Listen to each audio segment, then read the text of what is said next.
Telugu flame YouTube channel ఇప్పుడే subscribe చేసుకోండి.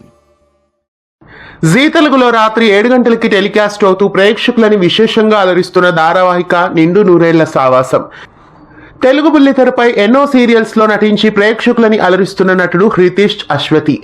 హితేష్ తెలుగు బుల్లితెరపై గంగతో రాంబాబు, అత్తారింటికి దారేది, రాధమ్మ కూతురు, పాపే మా జీవనజ్యోతి ఇలా చాలా సీరియల్స్ లో నటించారు. అలాగే తెలుగు బుల్లితెరపై పలు క్యారెక్టర్స్ లో నటించి ప్రేక్షకులని అలరిస్తున్న నటి ఐశ్వర్య గౌడ్.